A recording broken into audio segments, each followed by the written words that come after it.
Balot! Balot online. Grabe, bago to. Sobrang magte-trending to sigurado. Saka ba naman nakakita ng balot online at spicy pa? Paano siya naging spicy? Eh di ba sarado ang itlog? Tikman natin ang online balot.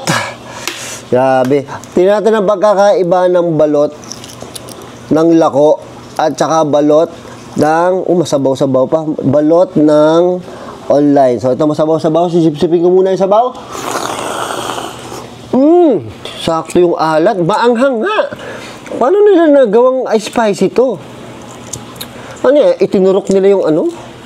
Yung spicy. Ang galing. O, ayan yung balot. Siyempre, kailangan natin ng asin. Konting asin. Pero, maano na siya. Sakto na yung alat niya. Suka.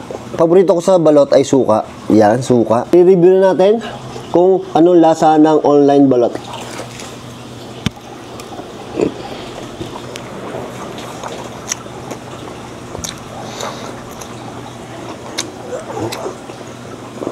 Ang anghang nga, ang sarap.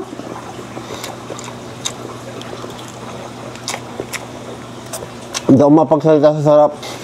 So, ayan, dyan ako yung binili sa description sa baba.